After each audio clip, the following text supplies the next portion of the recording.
Bienvenue dans Memento Mori, le podcast qui parle mortellement de la fin en prenant le présent comme point de départ. Je m'appelle Raphaël Charrier, je suis toujours vivant à Grenoble. Je suis Mathieu Giralt, pasteur à Etup, très vivant comme ville. Et on est tous les deux blogueurs sur toutpoursagloire.com. Surtout le samedi soir. Le samedi soir, grosse ambiance. Grosse ambiance à Etup. Ouais, avec tout le respect. Tu sais que si quand un jour, tu il y a dis des gens c'est d'Etup mortel... qui me connaissent et tout, je me pointe là-bas, je vais me faire taper, mon gars. Bah oui, Je vais maintenant. pas sortir vivant de la gare. C'est là où on voit le double tranchant de la langue humaine, hein, de la langue française. Quand tu dis c'est mortel, on sait pas trop ce que ça veut dire. C'est pas faux. Mais soit c'est génial, ouais. Soit ça nous donne envie de mourir. Ouais. Soit ça fait mourir. Tu parles du cri qui tue. Non. Oui, il y a ça. Mais je veux dire, si tu sautes de ton balcon, c'est mortel. Ah, comme... ça fait mourir, quoi. Comme Eutychus. Comme Eutychus. Ah oui, oh là là. Ouais, d'accord, ok. Bah, t'as les grosses références de nerd dans le livre des Actes qui tombent quand Paul prêche. Bien sûr. Peut-être ça vient de là, hein. De quoi? De dire, ouais, c'est mortel. Je pense pas. Non, ah ouais. Non, je pense pas. Mais oui, donc c'est mortel aujourd'hui, Matt. Oui, effectivement, puisque nous allons parler de la mort. Ouais, on va parler de la mort. La mort, quel sujet joyeux. Quel sujet... ouais, c'est génial. Parce que quand on parle de la mort, eh ben, on est sûr de parler de quelque chose qui nous concernera tous. Mais pour en parler... Et en fait, notre invité du jour. Notre invité du jour. Ah mince, il est mort. On peut pas. Bon, tant pis, on va se débrouiller sans lui. Non, mais plus sérieusement, dans Memento Mori, il y a Mori, donc il y a mort. Et en fait, voilà, c'est souviens-toi que tu vas mourir. Notre idée, c'est de, voilà, vraiment, sérieusement, de parler des choses du présent en se rappelant que on est que de passage sur cette terre. Et qu'on est dans un monde qui est créé par Dieu et qu'un jour on sera présent devant ce Dieu à qui on rendra des comptes. Et c'est bien la perspective de l'éternité qui donne du sens à notre façon de vivre au présent. Et donc un des éléments importants de la vie humaine telle qu'elle est, c'est le fait qu'on passe tous par la mort. Et c'est un sujet dont on va parler aujourd'hui. Et on va voir on va parler d'un livre plus précisément qui parle de ce sujet-là. Un livre édité chez Crossway qui s'appelle, avec ton anglais, Mathieu. Ça s'appelle Remember Death. Remember Death. Donc Remember Death. Pas Henri Dess. Hein. Ne te souviens pas d'Henri Dess. C'est souviens-toi que tu vas mourir. Attends, qu'est-ce qu'il a fait? Henri Dess, il faisait des chansons pour enfants, non? Oui, c'est ça. C'est ça. Donne-nous un gros tube d'Henri Dess. Alors, David, s'il te plaît, est-ce que tu peux nous passer son plus gros tube? Je t'aime, mon loup, mon gros loup, mon petit loup. Je t'aime, mon loup, mon gros loup, petit loup. Voilà, merci. Donc, Henri Dess... qui n'est pas l'objet de ce livre, mais qui est... en fait, le livre s'appelle Remember Death, donc souviens-toi de la mort, souviens-toi que tu vas mourir. Et en fait, c'est le livre que nous, on aurait dû écrire. Ouais, ça... on n'aurait pas écrit ça comme ça. Mais en tout cas... Ah, moi, j'aurais aimé. Ouais. Éditorialement, je sais pas si ça... Voilà, mais j'aimerais, quoi. Ouais, mais on va le faire. Mais on fera... Parce que ce sera un peu différent. Voilà, c'est un livre de Matthew McCullough. Comment, alors, putain, il a un nom lui aussi. Je pense que le GH à la fin on le dit pas. Mais... McCullough. D'accord, donc on l'appellera Matthew, hein, on l'appellera par son prénom. Matthew, donc, mais même le livre, juste le livre, il est génial. En fait, il est tout noir. Ouais, c'est assez beau. Et sur la tranche, t'as juste en noir, en gravé, là, en brillant, Remember Death. Et je trouve que, d'un point de vue éditorial, moi je suis un gros fan. Donc c'est un livre qui parle justement, le sous-titre du livre c'est quoi déjà? C'est en gros comment comment la mort est une façon surprenante, est un moyen surprenant de vivre l'espoir. Et donc l'auteur aborde le sujet de la mort, et ce qui est intéressant, c'est que il parle de ce qu'est la mort et comment la mort est perçue dans notre société, et comment elle a été perçue tout au long aussi de l'histoire, et les évolutions notamment récentes qu'il y a eu par rapport à notre perception de la mort. Et on va voir que rien que le fait de parler de la mort, que nous on trouve ça morbide, c'est vraiment le fait de l'évolution de notre société, parce qu'il y a quelque temps ça aurait été tout à fait normal. Et ensuite, bien sûr, dans le livre, il parle de la mort d'un point de vue biblique, et de la façon où Dieu répond de comment la Bible parle de la mort et l'espoir qu'on trouve dans le Dieu de la Bible. Ouais, il commence assez fort en parlant de la mort comme un sujet qui est à la fois très évident, puisque c'est même l'objet du proverbe, hein, la seule chose certaine dans la vie, c'est qu'on va tous mourir. Voilà. Et en même temps, en montrant que dans notre société occidentale, alors il parle d'un point de vue nord-américain, mais on peut le partager assez facilement, ce point de vue en Europe occidentale, en France. La mort, en fait, est tabou. On n'en parle pas, on ne la voit pas. C'est quelque chose n'en parle pas trop, parce que ça, moi, je voudrais en parler dans mon chapitre préféré. Ah. Et voilà. Comment bien fonctionner à deux, tu sais. En fait, tu peux la fermer, s'il te plaît, parce que... En fait, on s'est pas dit le chapitre dont on va parler, donc c'est ça. Ah oui, mais si on parle les deux du même chapitre... Non, mais peut-être... En gros, avant ça... Ouais. Ce que je te propose, c'est... En fait, non, pardon, j'aurais pas dû faire ça. Mais tu vas pouvoir reprendre. Mais je vais peut-être faire une remarque préliminaire, si tu le veux bien. Ouais.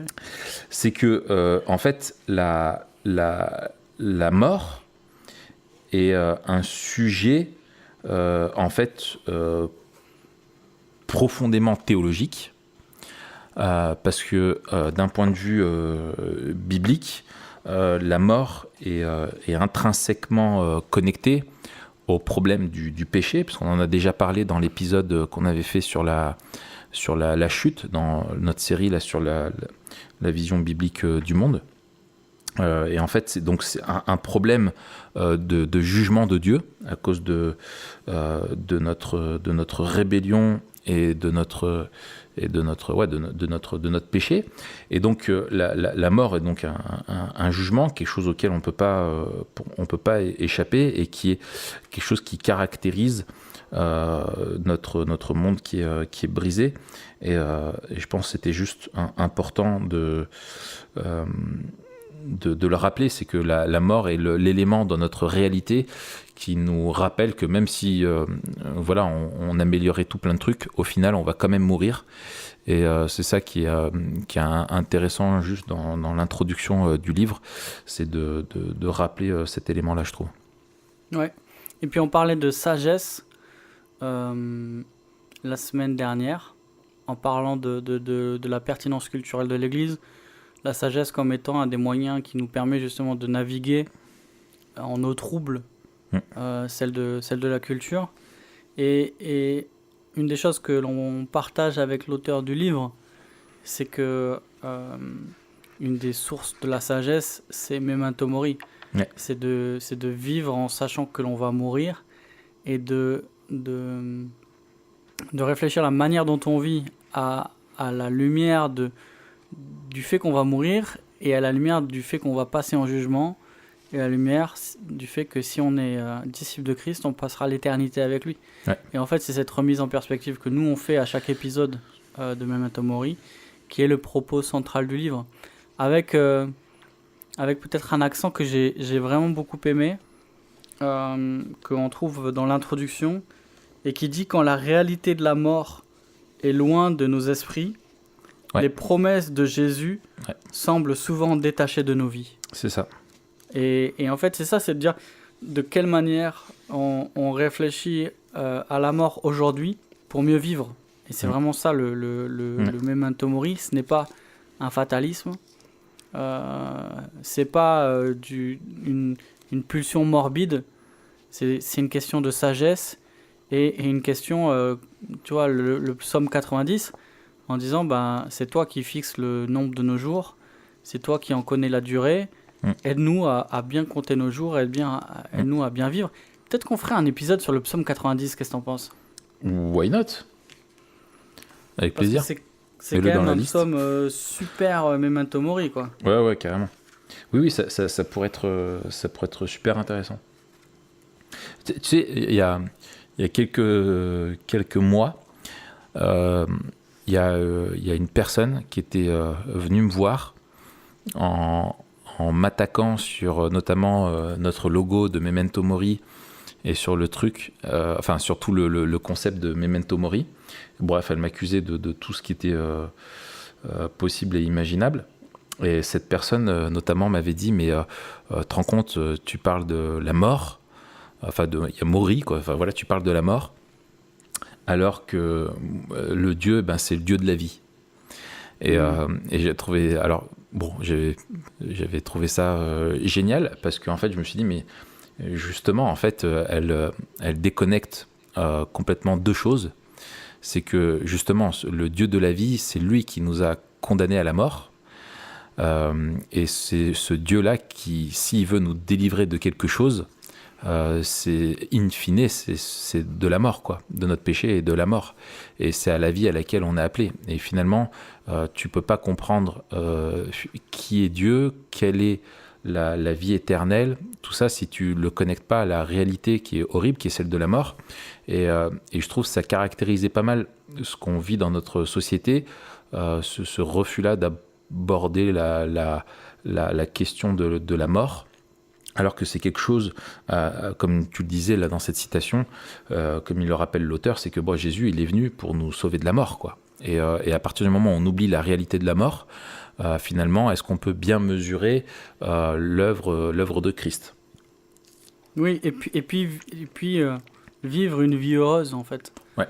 Il y a une autre citation que j'aime beaucoup dans l'introduction, 2 pages plus loin. L'auteur dit même si notre vie se déroulait Parfaitement, ouais. de la manière précise qu'on l'avait imaginé, dans nos rêves les plus fous, la mort va quand même tout nous voler à la fin et détruire tout ce que nous avons accompli. Tant que nous serons consumés par la poursuite de tout ce que peut nous offrir cette vie, les promesses de Jésus nous sembleront toujours étrangères. Ouais.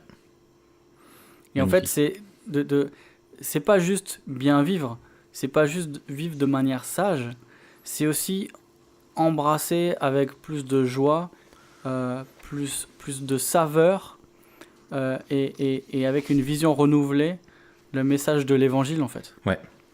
C'est pas juste quelque chose qui nous aide à vivre tous les jours, Ouais. c'est pas juste quelque chose qui nous aide à vivre dans le monde, c'est quelque chose qui nous aide à comprendre l'évangile d'une manière renouvelée. Ouais, c'est ça. Ouais. Alors, justement, enfin, ce qui serait intéressant, c'est qu'on puisse partager. Toi, tu voulais partager sur le premier chapitre ? Écoute, pour moi, le premier chapitre, c'était peut-être une introduction, à part si c'était ton chapitre préféré. Ah non, moi, le premier chapitre, pas l'introduction, hein, mais le premier chapitre, c'était mon chapitre préféré, moi. Ouais, mais moi, que je voyais comme une introduction. En fait, le livre, il a 6 chapitres après l'introduction. Ouais. Le premier chapitre, justement, la question de la mort en tant que sujet. Ouais.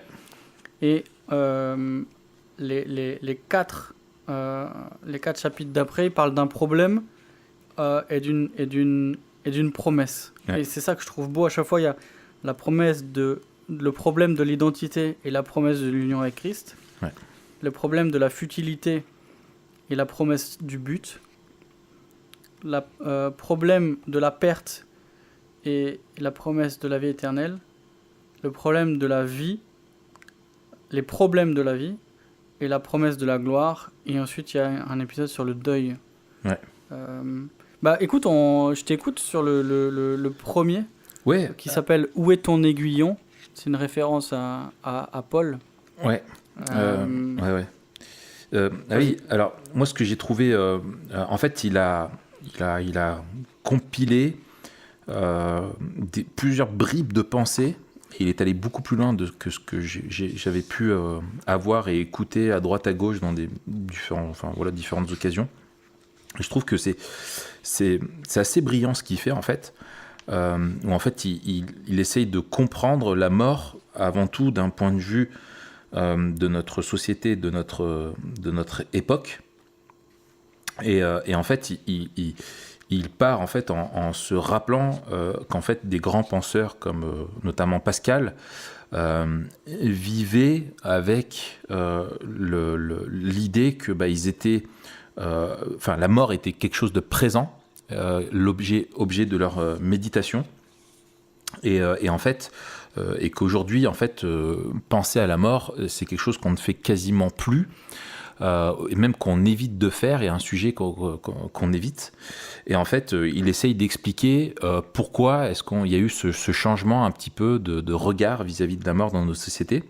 Et en fait il rappelle que effectivement à l'époque les gens, la mort était déjà de facto présente et imposée dans notre monde. Avant, les gens ne mouraient pas à l'hôpital, ils mouraient chez eux. Ouais. Ils mouraient dans leur lit.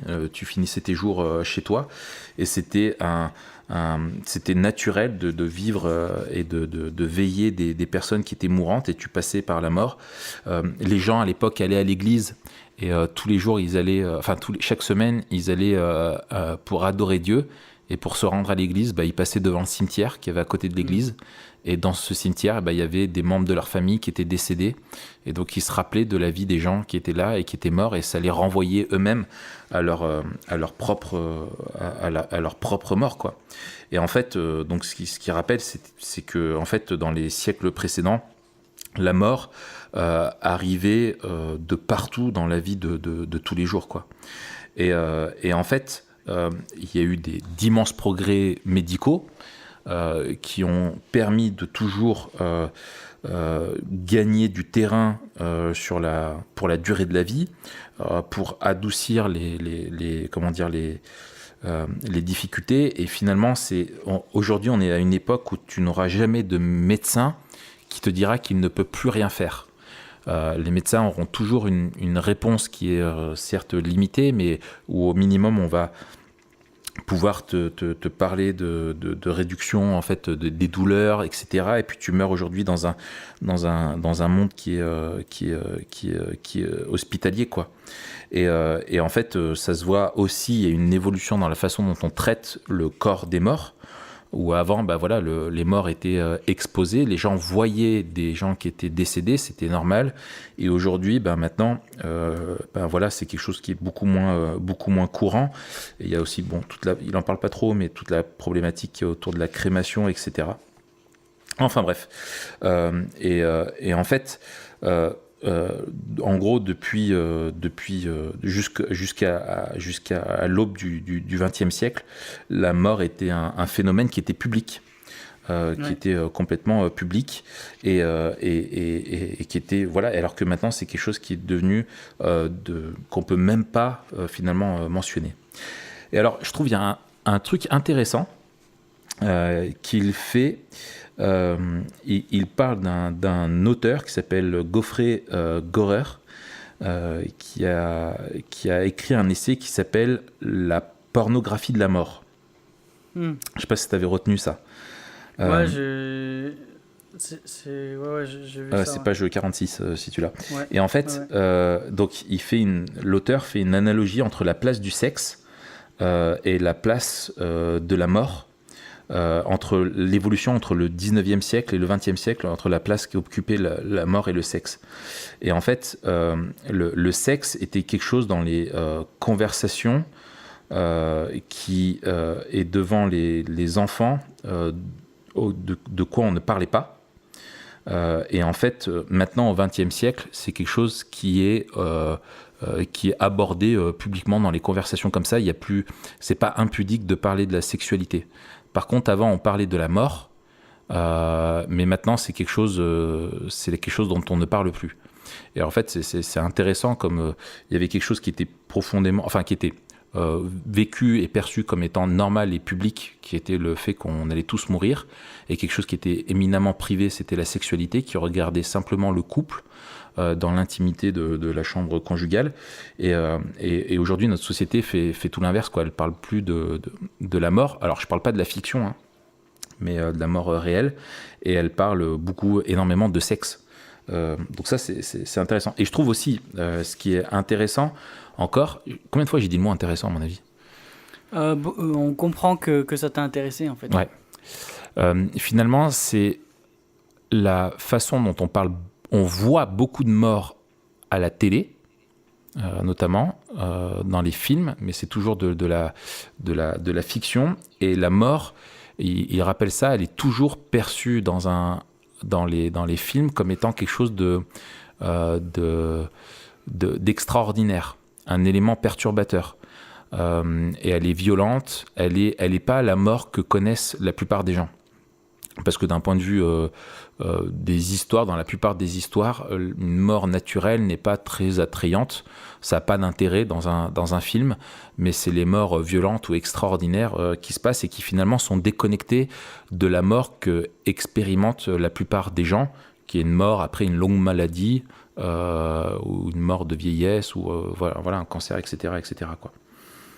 Ouais, et dans le même passage que je trouve intéressant, c'est qu'il il dit en fait que on regarde pas ces émissions qui parlent de mort ou qui parlent de zombies ou il parle de Walking Dead, et il parle de toutes les émissions en lien de près ou de loin avec la violence et la mort.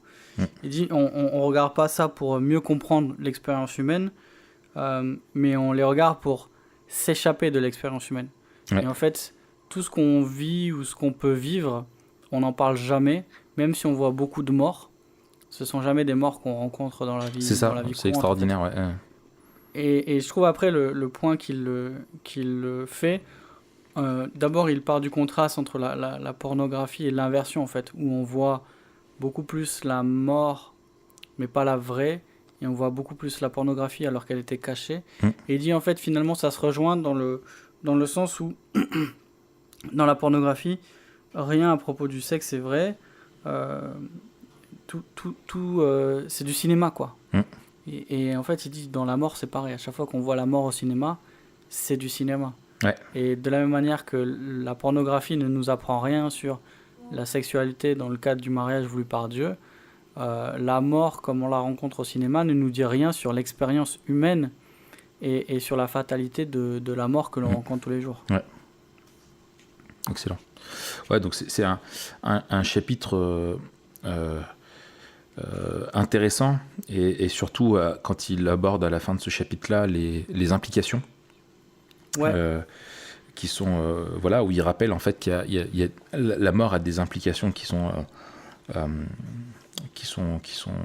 prendre en compte et qui sont horribles. C'est qu'elle nous coupe de toutes les personnes qu'on aime, et qu'en fait il y a une grande ironie, c'est que on essaye pour survivre et vivre heureux, avec cette injonction un petit peu là qu'on a sociale, parce qu'on veut dénier la mort, et ben en fait on est obligé donc pour survivre de dénier la chose à laquelle on ne peut pas survivre. En fait on dénie l'inévitable, quoi. Et au lieu de justement y faire face et de se dire qu'est-ce que ça me dit sur qui je suis et les implications de ma vie, c'est quelque chose qu'on rejette de plus en plus loin, qu'on met en scène au travers du cinéma, au travers de tout plein de choses, et qu'on met en dehors de l'expérience humaine normale, alors que la mort est profondément démocratique au final. Absolument. Et est-ce que tu avais prévu d'en parler, parce que je trouvais ça super intéressant, la capitulation chrétienne à la page 52. Alors, oui, j'allais arriver. Mais alors, vas-y, je t'en prie, parce que je parle depuis longtemps, là. Non, mais c'est ton chapitre préféré. Non. Mais effectivement, une des parties aussi que j'ai trouvé intéressante, c'est dans les implications de la mort, c'est de voir que le tabou de la culture sur la mort touche l'Église. Exactement. Et que d'où dans l'Église... la remarque que la personne m'avait faite, tu vois, que je parlais de la mort et que Dieu était Dieu de la vie. Ouais, c'est ça. On est vraiment là-dedans. Et ce qui rejoint aussi la question de la pertinence culturelle. Tout à fait. Il y a des choses dont la culture parle et nous, on devrait en parler alors qu'on n'en parle pas. Ouais. Et il y a des choses dont la culture ne parle pas et nous, on devrait en parler parce que justement, elle n'en parle pas. Ouais. Et la mort, ça fait partie de ces catégories-là qui ne sont pas abordées dans la culture. Ouais. Et pourtant, et c'est ça qui est terrible, c'est que tous, on est frappé par le deuil, tous on est frappé par la perte, tous on est frappé par la mort, de près ou de loin. Et il y a une espèce de désœuvrement face à la mort de notre société, parce que comme on n'en parle pas, personne n'y est préparé. Comme elle est étrangère et aseptisée, une fois qu'on y fait face, on ne sait pas gérer. Ouais. On ne sait pas gérer le deuil, on ne sait pas gérer la souffrance. Et on oublie aussi justement la pertinence de l'évangile par rapport à la mort. Parce qu'on a fait de la mort un problème médical et plus un problème théologique. Exactement. D'où l'importance des cérémonies chrétiennes et de l'occasion de témoigner de l'évangile aux obsèques, quoi. Ouais.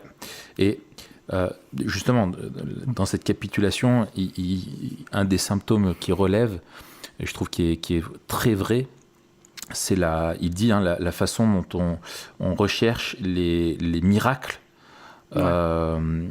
médicaux. Ouais, médicaux, pas moins agressivement que les autres personnes. Ouais. Comme si, en fait, justement, on n'avait aucun espoir après la mort, et comme si on devait s'accrocher à cette vie-là, comme s'il n'y avait rien après. Et ça, comme si c'était la seule réponse. Ouais, voilà, comme si c'était la seule réponse. Ensuite, il parle de la façon aussi où on perçoit le bonheur avec des moyens matériels, comme tout le monde, où finalement on mise tout dans cette vie présente et la vivre à fond comme s'il n'y avait rien après, où on serait vraiment heureux.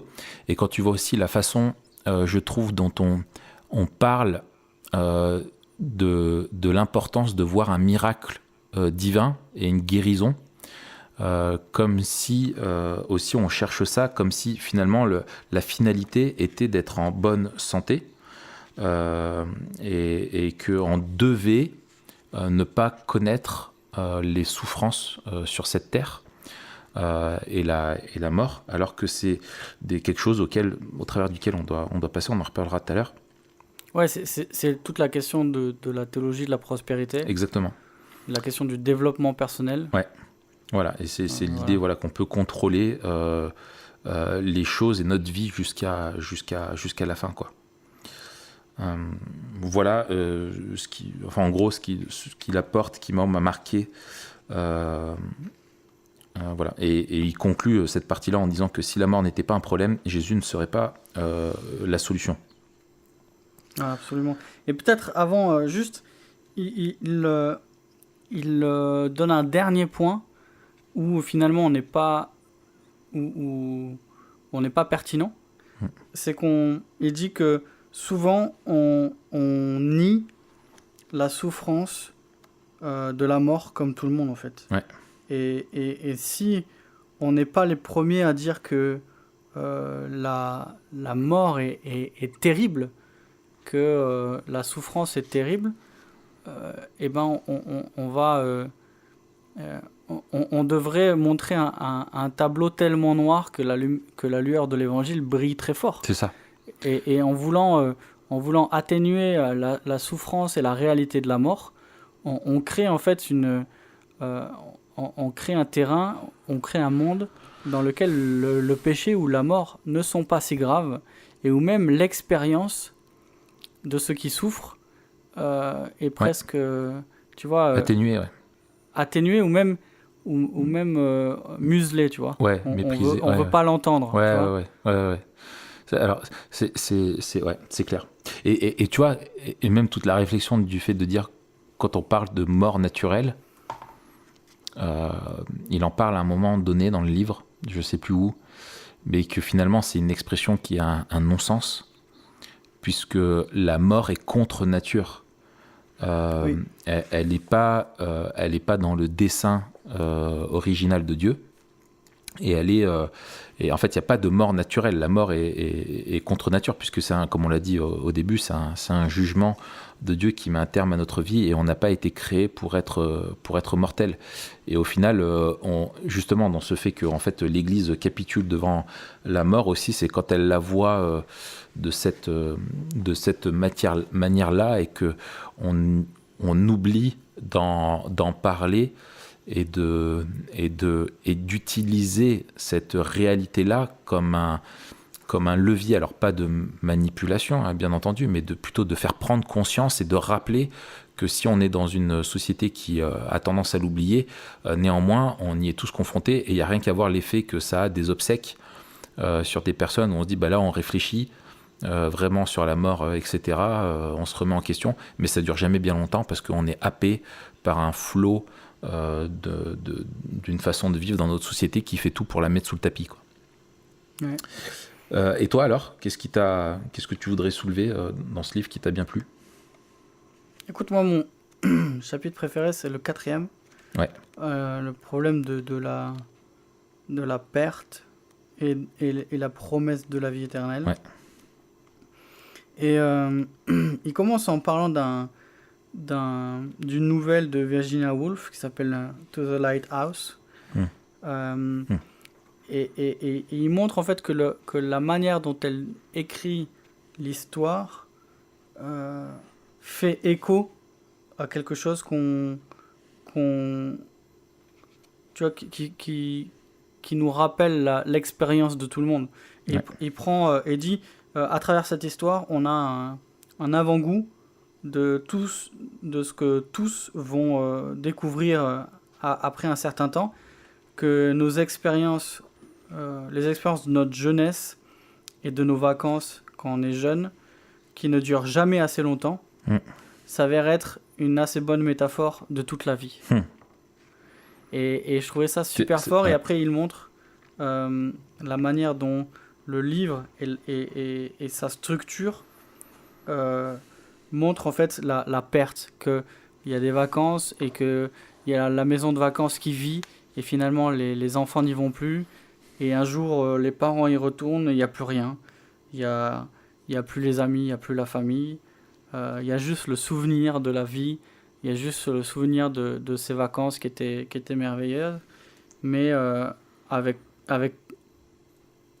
le temps, tout s'en va. Et il dit... Avec le temps, tout s'en va, tout à fait. Est-ce que tu peux mettre en arrière-fond la musique, s'il te plaît, Dave? Avec le temps va, Excellent. tout s'en va. Merci. Et dit, les bonnes choses ne durent jamais. Le temps et la mort renversent les saisons douces de la vie en des souvenirs qui nous font mal de ce qui a été perdu. Je fais une traduction un peu littérale et à l'envolée. Ouais. Mais il dit, il y a deux choses qu'il retient aussi de Luc Ferry dans son livre. Comment il s'appelle ? Un livre d'introduction à l'histoire de la philosophie. Ouais. Et il est souvent cité par les auteurs aux États-Unis. Bref, et il dit il y a deux problèmes. Il y a deux problèmes par rapport à la mort. C'est un, l'impermanence, et deux, l'irréversibilité. Ouais. Et selon Ferry, ces deux critères, ça place la mort au cœur de la vie. Ouais. Et il dit c'est ce qui explique la douleur de la perte. Ouais. Et il parle donc de ces deux critères, le l'impermanence, c'est le fait que les choses ne durent jamais. Et l'irréversibilité, c'est le fait que ce qu'on a perdu est perdu pour toujours. Ouais. Et on a... Et c'est ça qui est horrible dans la mort, dans le deuil, notamment. Mais dans le deuil et même dans la manière de vivre la vie, en fait. On est toujours... C'est marrant parce qu'on est toujours dans l'attente de ce que la vie ne nous a pas encore offerte. On est toujours... Quand on est petit, on dit « Ah, quand je serai grand Ouais. ». Quand on est grand, on dit « Ah, quand je serai riche ». Quand on est riche, on dit « Ah, quand je sais pas quoi ». Quand je serai à la retraite. Et à chaque étape, on dit « Ah, mais en fait, quand j'étais petit, j'étais plus heureux. Ouais. Ah, mais en fait, quand j'étais riche, j'étais plus heureux. Ah, mais quand j'avais un travail, j'étais plus heureux. » Et en fait, on est à la fois toujours dans l'attente de ce que la vie nous donne, ce qu'on a toujours espéré, et dans le souvenir qu'avant, peut-être, c'était mieux. Ouais. Et qu'on a perdu quelque chose. Ouais. Et en lien, c'est le pendant vraiment de ce qui dit dans le chapitre sur la mort et la futilité, où on investit tellement dans cette vie-là, où que la mort nous rappelle qu'en fait, on va tout perdre, quoi. Mais ça, on en a pas mal parlé dans l'Ecclésiaste. Non, et puis, moi, j'ai trouvé une autre image qui m'a marqué, c'est que il dit, si on regarde il dit, les promesses du futur nous promettent pas plus, mais moins. Ouais. Et il dit, en fait, à chaque année qui passe, on n'a pas de nouvelles choses, on perd des choses. C'est ça. Et il dit, si on fait un zoom arrière, si on prend du recul sur une vie entière, on voit qu'en fait, on n'est pas en train d'entasser, on est en train de dépenser. On n'est pas en train de mettre de côté, on est en train de dépenser. Ouais. Et en fait, plus le temps passe, et plus on voit que ce qu'on avait file. On n'a plus la santé, on n'a plus le temps, on n'a plus la condition. Et il y a un danger qui nous guette. Je pense qu'on avait parlé, on parle de l'Ecclésiaste. Ouais. Et il le dit. En gros, l'Ecclésiaste, il dit, mais la nostalgie, faut pas... c'est un piège, quoi. Ouais. Et le point principal, c'est le plus on a, le plus on va perdre. Et plus on aime ce qu'on a, et plus ça va faire mal quand on va le perdre. Et je trouve que c'est une vraie réflexion sur nos idoles, une vraie réflexion aussi sur le matérialisme en général, sur notre vision du monde, et sur notre manière aussi de voir l'évangile et ses promesses. Et après, je trouve très intéressant la manière en fait, dont il fait une espèce de commentaire de deux passages principaux. Ésaïe, attends, je ne vais pas dire de bêtises, c'est 25. Ouais, Ésaïe 25 et Jean 6. Ouais. Et je trouvais ça super intéressant. Il dit, mais on est souvent tellement concentré sur ce qu'on veut dans cette vie. Mais il dit, Jésus ne nous promet pas de nous donner plus de ce que la mort va nous voler de toute façon. Il veut nous donner plus. Il veut nous donner ce que la mort ne peut pas toucher. Ouais. Et il y a cette citation de Jésus dans Jean 6 qui dit « Vos pères ont mangé la manne dans le désert et ils sont morts. » Et il dit « Jésus, il ne veut pas que ses auditeurs meurent avec des ventres pleins. » C'est ça. Et ça montre tout le renversement de dire en fait, est-ce qu'on est attaché ? Est-ce que l'évangile, c'est pour mieux vivre aujourd'hui ? Est-ce qu'on a oublié l'espérance, la gloire à venir ? Est-ce qu'on a oublié la promesse qu'on sera délivré de la mort, de la futilité et de la perte ? Et qu'en fait, on perdra tout, sauf ce qu'on a acquis en Christ. C'est ça. Et ça, c'est... Ça rejoint, je trouve, un truc qui dit dans un autre chapitre, c'est que, en fait, la mort nous rend humbles. Ouais. Parce que, en fait, il y en a aucun de nous qui est assez important pour ne pas mourir. Et aucun ouais, voilà, on est tous, qui que tu sois, voilà, et qui finalement aussi nous désoriente complètement parce qu'elle pose la question de qui je suis. Et donc ça rejoint ce que tu dis sur le fait que la seule chose qu'on perd pas, c'est ce qu'on aura gagné en Christ. Et la grande promesse de la mort, c'est que, enfin de l'évangile, c'est que justement on est unis à Christ. Et parce que Christ est ressuscité et qu'il nous accorde la vie éternelle, on a cette promesse au-delà de la mort, qu'un jour on ressuscitera, et que la mort, comme elle n'a pas pu avoir d'emprise sur Christ, qu'il a vaincu la mort, il l'a vaincu aussi pour nous, et que c'est un dernier ennemi qu'on va devoir affronter sur cette terre, à moins qu'il ne revienne avant notre mort, bien sûr, mais c'est qu'un ennemi que Christ a vaincu pour nous, quoi. Et finalement, on place notre confiance dans sa victoire à lui. Et ça rejoint toute la sagesse biblique aussi, et qui nous aide à vivre Memento Mori, c'est de vivre d'abord en recherchant les choses d'en haut, quoi. Et pas nous attacher, voilà. Vas-y, prends le relais. Je cherche une référence dans Philippiens, au chapitre 1er. Ou c'est pas Colossiens 3 ? Non, c'est dans Philippiens. Ça va me revenir le temps que Logos veuille bien s'ouvrir. Ça roule. Un autre truc que j'ai beaucoup aimé, c'est justement, il va plus loin dans la réflexion. En parlant de la vie éternelle, il dit, mais alors, quel rapport entre la vie éternelle et la vie présente ? Et de quelle façon notre espérance de la vie éternelle devrait conditionner notre rapport aux choses présentes ?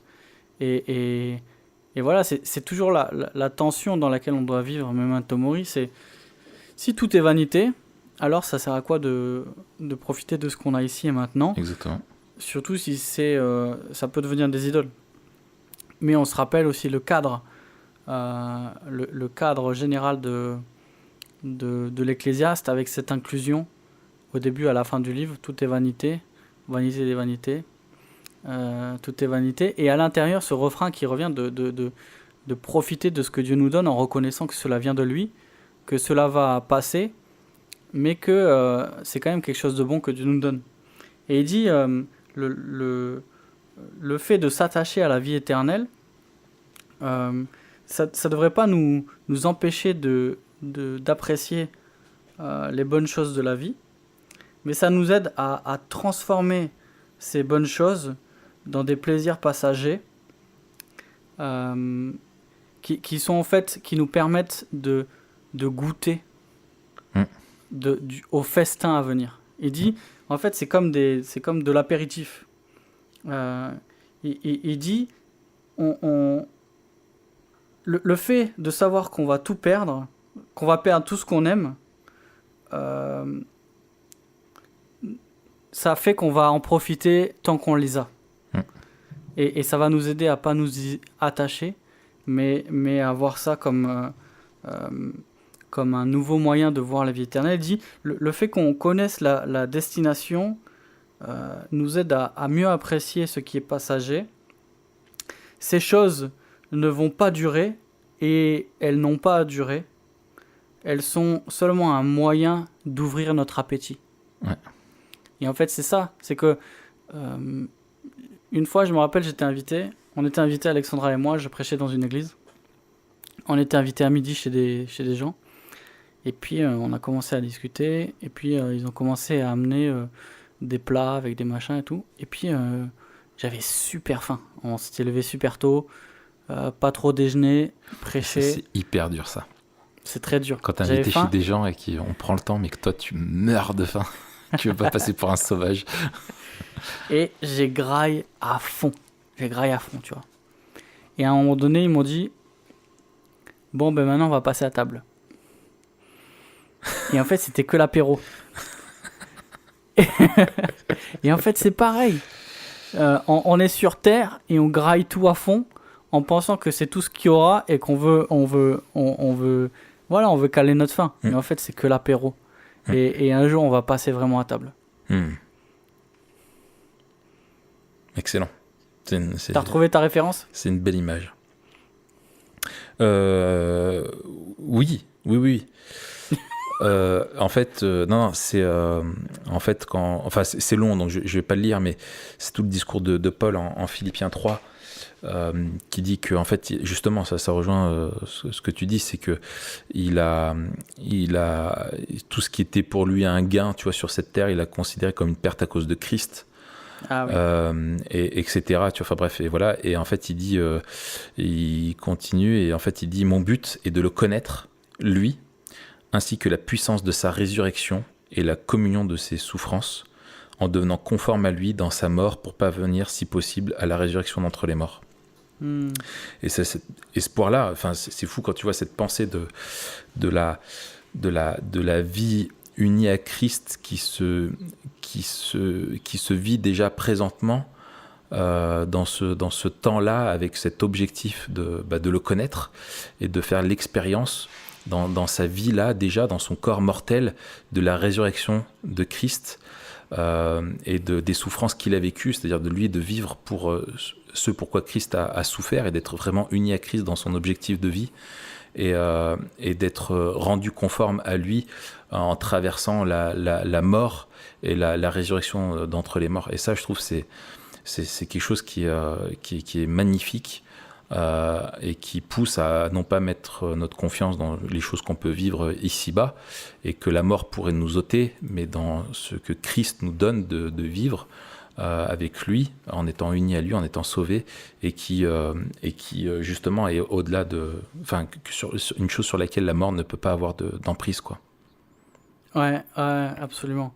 Et il y a encore quelque chose aussi que j'ai beaucoup aimé dans le livre. Alors, il y a plein de choses que j'ai aimé. Ouais.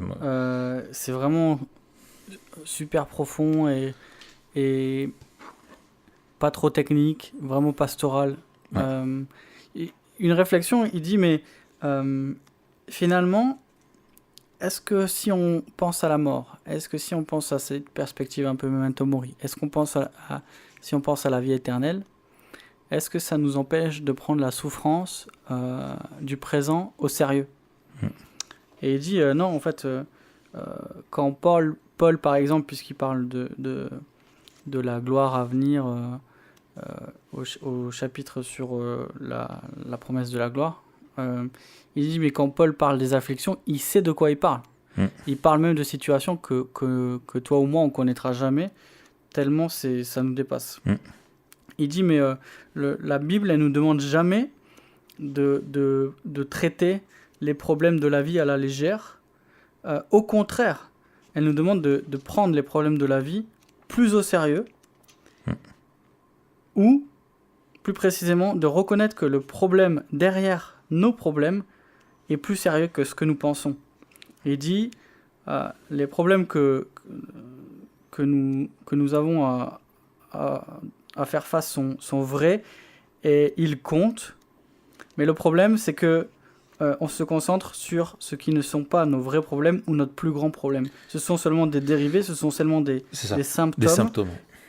Et il y a cette belle image dit, ce sont comme les nuages noirs qui nous avertissent de l'orage à venir, et nous avons besoin d'une vision de l'orage qui arrive pour mettre les nuages en perspective. Ouais. Et en fait, si on ne prend pas les nuages noirs au sérieux, on ne prendra jamais l'orage à venir au sérieux. Ouais. Et si on ne pense qu'à l'orage à venir, on ne prendra jamais aussi les nuages d'aujourd'hui au sérieux. Exactement. Donc en fait, il faut une perspective qui mette les deux en relation à leur juste place. Et pour filer la métaphore, on ne profitera pas pleinement du soleil dont on peut bénéficier aujourd'hui, c'est-à-dire tous les bons moments, etc. Et quand tu sais que voilà, ce soleil-là va passer et que tu acceptes ça, et que tu sais qu'au fond, il y a les nuages qui arrivent, et tu te dis, il faut que je profite et que je fasse quelque chose, que j'utilise mon temps pour tirer finalement un maximum de joie de ce que le temps me donne de vivre, sachant que ces nuages-là vont arriver. C'est-à-dire que la fin va arriver et qu'il y a plein de choses qui vont pas bien aussi, et que c'est que passager, donc c'est futile. Donc il faut que je me prépare à autre chose, quoi. Ouais, et ça me rappelle un film, j'avais fait des kilomètres pour aller le voir quand il était sorti. J'étais à l'EBG en première année. Ça s'appelle Take Shelter. C'est un film de Jeff Nichols avec Michael Shannon. Tu vois, Michael Shannon, c'est ce gars avec une tête vraiment, tu vois, peu commune, quoi. À chaque fois, si tu tapes Michael Shannon, tu vas le reconnaître. Ouais. Et en fait, le film, c'est l'histoire d'un gars qui a des visions justement d'un espèce d'orage qui va venir, un truc apocalyptique.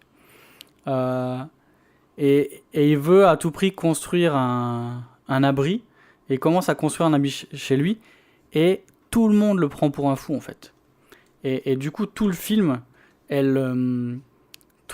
se passe autour de ce projet de ce mec. Ah oui, je vois sa tête, ouais. Ouais, tu vois. Ah, il fait peur un peu. Et on sait pas s'il est fou, et tout le monde le prend pour fou, et sa femme, elle sait pas si elle doit le croire. Sa femme est jouée par Jessica Chastain. Elle sait pas si elle doit le croire ou si c'est vrai. Ouais, c'est un film c'est un survivaliste un peu. C'est c'est une espèce de thriller psychologique. Ouais. Apocalyptique, mais psychologique, dans le sens où alors je vais pas révéler la fin, faut le voir parce que je trouve que c'est un super beau film. Ouais, la filmographie elle est énorme de ce mec. De Nicole, de Shannon. Ouais. Un truc de dingue. Ouais, bah surtout ces 10 dernières années là, il a explosé. Et donc rappelle-moi le titre du film s'il te plaît. Take Shelter. Ok, merci. Peut-être qu'on fera un épisode juste là-dessus, mais en tout cas c'est cette idée que ce mec là, c'est le seul qui a la conviction qu'il y a un orage. C'est un Noé. Et en fait, ouais, c'est une espèce de Noé. Et il fait ce qu'il y a à faire pour prévenir ça, en fait. Il sait que ça va arriver. Ouais. Et il sait qu'il faut prendre les mesures nécessaires aujourd'hui. D'accord. Et c'est un peu ça aussi quand on parle de la mort. Ceux qui nient la mort, ils font ce qu'ils veulent. Et c'est ce que les théologiens appellent le scepticisme apocalyptique. Ouais. Quand on regarde en 2 Pierre, par exemple, on voit que le fait de remettre en cause le jugement qu'il y a après la mort fait qu'on vit comme on veut. S'il n'y a pas de jugement, on fait ce qu'on veut.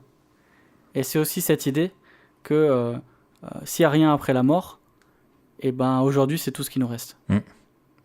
Excellent. Oh, on pourrait continuer jusqu'à notre mort. Ouais. Alors, est-ce qu'on a le droit maintenant de faire des épisodes qui font moins d'1 heure ? Parce qu'il fait combien de temps celui-là ? Là, il fait que 52 minutes et je crois savoir que Pascal Denot, il aime bien quand c'est long. Ah ouais ? Ah ouais, il nous a dit, ouais, les gars, il faut plus d'1 heure, c'est vraiment bien et tout. Ouais. Et ben écoute, Pascal, on est désolé pour toi. On t'invite à lire le livre. Voilà. Si ça n'est pas déjà fait. Franchement, moi je l'ai mis dans ma liste des livres préférés. Ouais, j'ai vu. L'année dernière, que j'ai lu en 2018. Et effectivement, je trouve qu'il tient ses promesses. Tu vois, tu te dis quand même quand tu... On dirait qu'il parle d'un politique, tu sais. Non, mais dans le sens où... Non, parce que tu dirais jamais ça d'ailleurs. Oui, exactement. C'est une phrase. Je ne sais pas si on l'a déjà entendue, mais c'est un livre qui, enfin voilà, en fait, c'est un livre. Tu parles de la mort tout au long, mais plus tu es, je pense, plus tu t'éloignes de ce que simplement tu penses naturellement et ce que notre culture te fait penser, tu vois, émotionnellement par toi-même de la mort. Ça, c'est quelque chose qui est terrible.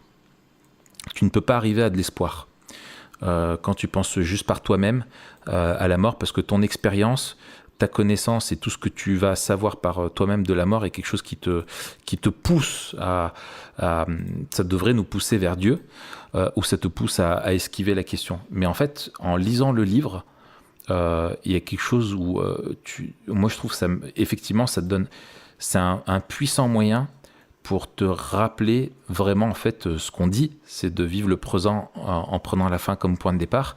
Mais c'est pas juste un slogan, c'est une vraie façon de vivre. Et je trouve que le livre, enfin l'auteur arrive vraiment à communiquer de l'espoir en parlant de la mort, et ça c'est génial. Oui. Il y a que l'évangile qui peut faire ça, tu vois. On fait un petit big up à nos amis éditeurs. Ouais. En leur demandant est-ce que vous pouvez traduire ce livre. Voilà. Ça serait cool. Ça fera du bien au lectorat français. Ouais. Même aux églises et tout ça, c'est. Puis tu vois, il y a un truc aussi tout pratique. Enfin, tu l'as mentionné rapidement, c'est toute la question des obsèques. Et je me demande si, tu vois, si c'est quelque chose. Moi, c'est quelque chose que j'ai fait. J'avais fait un article là-dessus sur des épitaphes sur les tombes de chrétiens célèbres. Ouais. Et quand tu vois justement ce que ces personnages-là avaient mis, c'était vraiment quelque chose de beau, quoi. Et tu vois que c'était des personnes qui pensaient, qui avaient vécu leur vie vraiment avec cette perspective-là aussi. Et je pense qu'on devrait réfléchir aussi à notre témoignage une fois que nous, on ne sera plus là. Notre ultime témoignage qu'on peut laisser, c'est notre enterrement. Et comment est-ce qu'on pourrait finalement réfléchir déjà à notre enterrement, sur ce qu'on veut nous dire, sur comment est-ce qu'on peut communiquer notre espoir. Parce que le jour où on est enterré, nous, c'est déjà fini. Nous, on est avec le Seigneur, quoi. Tu vois, ça y est, c'est fini. Mais pour les gens, c'est un vrai traumatisme.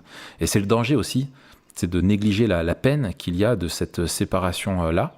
Mais tu vois, il y a vraiment, je pense, quelque chose à faire pour nous, quoi. C'est vraiment un moyen, je pense, concret, d'une part, de méditer sur notre propre mort, et en même temps de pouvoir communiquer aux autres un ultime témoignage, quoi. Je mettrai l'article super en lien, parce qu'il y en a franchement qui valent le coup. C'est vraiment magnifique, quoi. Et je te propose qu'on demande aux gens qui nous ont écoutés jusqu'ici de mettre en commentaire le verset qu'ils mettraient sur leur pierre tombale. Pas mal, pour une fois que c'est constructif. C'est vrai. Quel verset vous voudriez voir apparaître sur votre pierre tombale? D'accord. Et peut-être en 2 mots pourquoi, mais pas obligé, au moins le verset. Ouais, excellent. Je voudrais juste lire l'épitaphe de William Carey, parce que c'est celle qui m'a donné envie d'écrire ça, et c'est lui-même en fait qui avait écrit son épitaphe. Il avait dit ce qu'il voulait mettre. Et voilà, pour rappel, William Carey, c'est vraiment le père de la mission moderne, qui est parti en Inde et qui a fondé une société missionnaire qui est vraiment un modèle de foi. Et avec tout ce qu'il a fait, à la fin de sa vie, donc il a choisi d'écrire sur sa pierre tombale: un misérable, un pauvre et impuissant ver de terre. En tes bras miséricordieux, je m'abandonne. Et pour moi, ça, c'est hyper memento mori, quoi. C'est la futilité de la vie, le fait que ça passe et que ça nous humilie et que son espoir complet est en Dieu. Et ça, c'est magnifique. Moi, j'étais repris, je sais plus où je l'ai lu. J'étais repris par cette formule de Zinzendorf. Ouais. Zinzendorf ? Ah oui. Prêcher l'évangile. Prêche, meurt et s'oublier. Non, je sais plus. Mourir. Ouais. Être oublié. Ouais, magnifique. Ouais, ça c'est fort aussi. Très bien. Ok. Merci Raph. Merci. On parle Mathieu. de quoi la prochaine fois ? C'était mortel. Et puis à la semaine prochaine. Yes. Surprise pour le sujet ? Grosse surprise, on vous en dit pas plus, mais ça va être excellent. Ah ouais, ça va envoyer. Ça va envoyer du très très lourd. Oh là là là là. Voilà, allez, bonne semaine. Yes, toi aussi Raph. À bientôt Matt, salut. Ciao.